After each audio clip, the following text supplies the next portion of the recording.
Welcome to the Red Sneaker Writers Podcast. News, interviews, and writing tips for people who are serious about having a writing career and want some practical knowledge to help them achieve it. Your host is the nationally best-selling author of more than 50 books, William Bernhardt.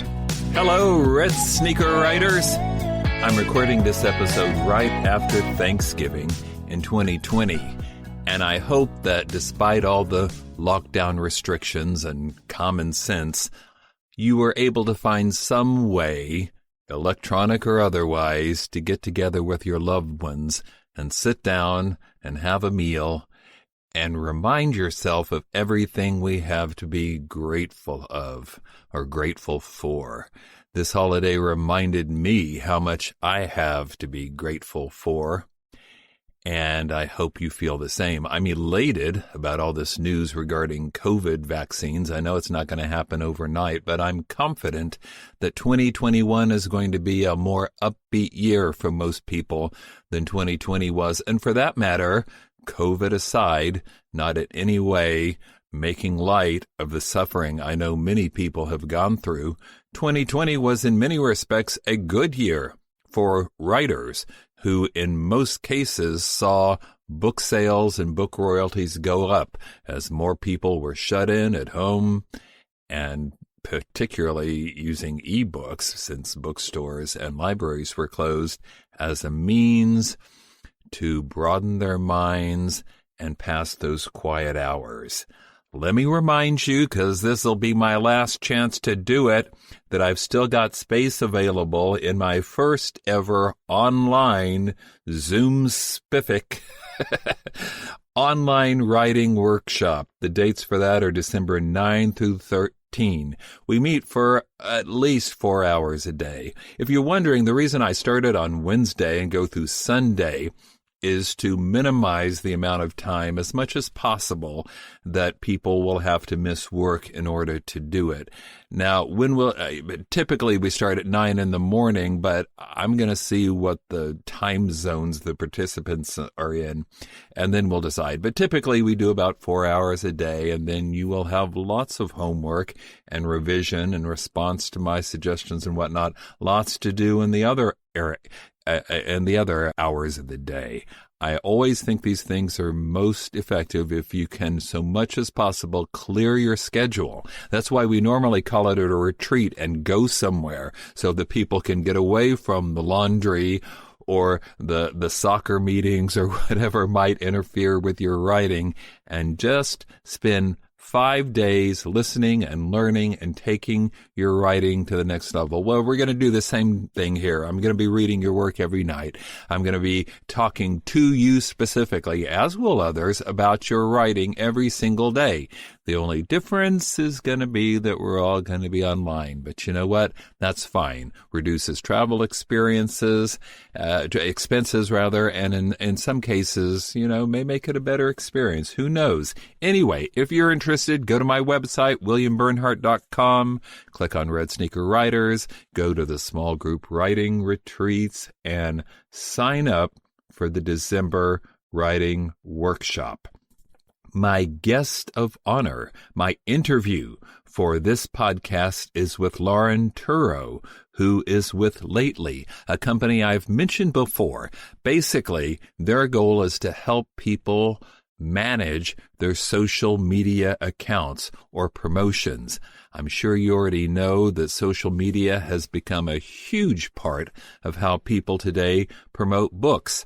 And yet, over and over again, at those retreats I just mentioned, I hear people saying, I don't want to do all this. Well, you don't have to, but it's just a question of whether you want anybody to know your books exist. If you're particularly averse to social media, or even if you're not, but you can't afford to spend too much time on it, Lately might be something for you to check into, because they do a good job of finding out what you want, finding good content, and putting it on the social media platform so you don't have to. So I'm going to be interviewing Lauren so that you can learn more about that. But first, the news.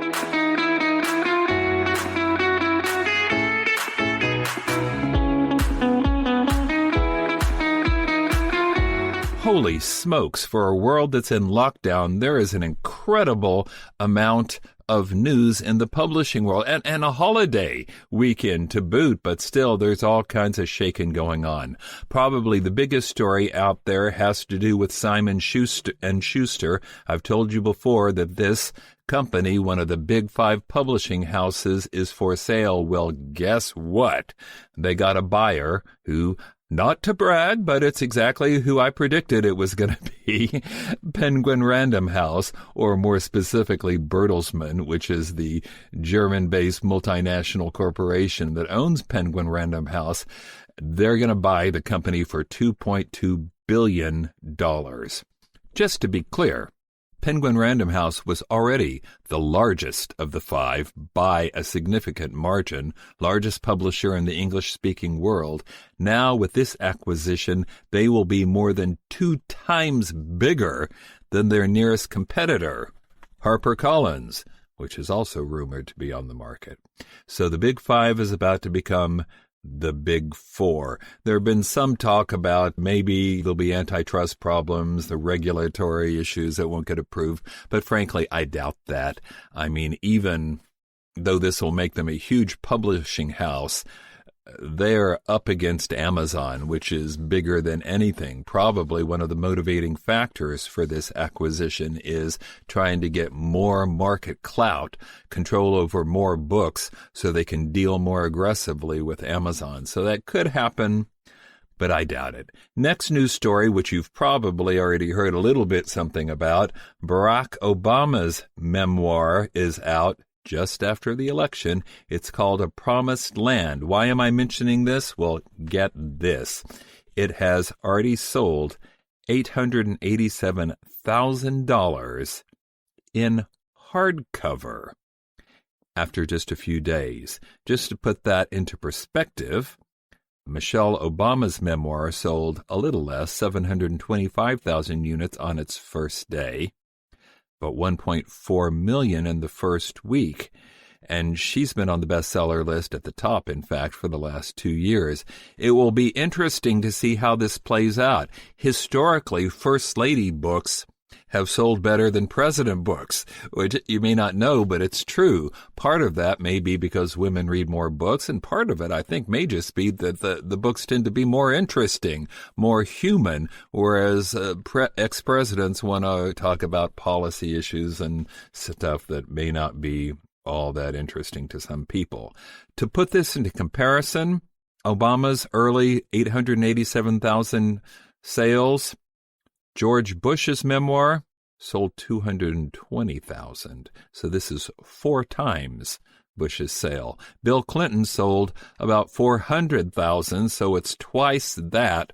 Clearly, there's a lot of interest in Obama's memoir. Now, here's the question. Everybody's wondering, will our, I think, outgoing president, Donald Trump, write a memoir? And if so, who would publish it?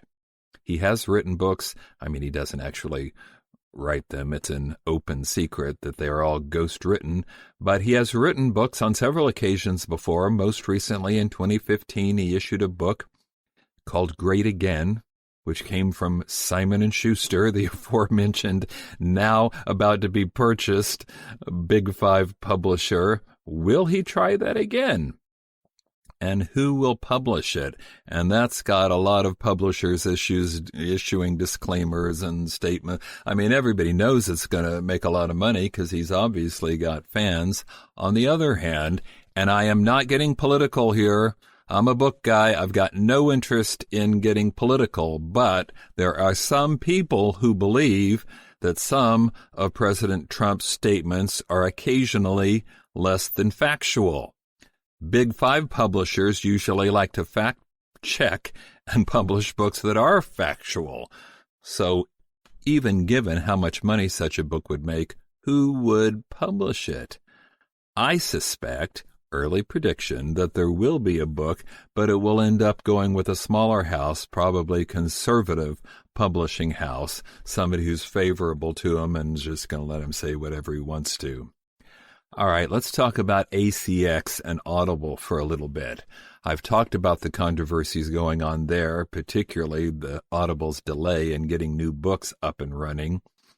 Last week, Joanna Penn said that she's had a book waiting to come out on Audible for 6 months, which made me feel less bad about the griping I've done about judge and jury still not being there after something like 2 months. But now there's another controversy. ACX announced that Audible would start allowing people who buy audiobooks from it to return them for a full refund for any reason. Well, what does that mean? It means, one, at least for some people, buying a book is really just renting it, because you can listen to it and return it, except it's a rental in which authors get paid nothing, because that will show as no sale. Obviously, authors didn't think very much of this, and in response to the uproar, it was just announced that ACX is going to change its policy, and now those books have to be returned to Audible within 7 days. Now ask yourself, Red Sneaker Writer, do you think that goes far enough? How many books has it taken you more than 7 days to listen to? I mean, I guess if you've got a 10-minute commute, you just listen to it going to work. But I think a lot of people would be able to listen to that book and still return it, and the author gets paid nothing. That's just not right. They need to go even further and either change the policy or start paying authors even when books are returned. And I'm not the only one who thinks so. Let me tell you about Binge Books. Yes, you heard me right, Binge Books. This is a new outfit that's been launched by Authors AI for artificial intelligence. You may recall I discussed that on a previous podcast. Well, they're now launching Binge Books, which is supposed to be a discovery site for fiction, kind of like Goodreads, which you possibly go to. And this one's going to focus on genre fiction and independent authors, meaning in most cases self-published or smaller pressed, and genre fiction, which I think a lot of you are writing, which is why I mention this. The idea is that Binge Books, I'm sure you'll be able to post and all the usual bulletin board stuff, but they're also going to recommend books based on an AI analysis, artificial intelligence, of the storylines that people there have liked in the past. Well, all of these sites, Amazon on down, use algorithms to predict what you might be more interested in, but this may be the first time it's gone to a book recommendation site that wasn't actually a bookseller. That might be something you want to check out if that's the kind of book you're writing. Speaking of independents and self-publishing authors, Draft to Digital, which you know from previous podcasts, I hope, is a wonderful distributor of books to digital sales places, Amazon and others online. Draft to Digital has participated in the last 2 writer cons. Great company, and now they've added a payment splitting function to their online outfit. So if there are co-authors, 2 people wrote a book, or somebody's publishing it and somebody wrote it, any reason that the royalties need to be split, they'll do it for you. You just give them the percentages and they'll distribute the money. One less chore for you. You've also heard me talk about BookFunnel, another sponsor of WriterCon, people who help you create landing pages so that you can sell your books directly from your website. Well, now they've added an audiobook function. Now they can help you build an audiobook delivery and sales page. And this is really pretty significant because I don't know of anybody else who's doing that. But if you've been producing your own audiobooks through ACX or Findaway Voices, this might be something you really want to consider.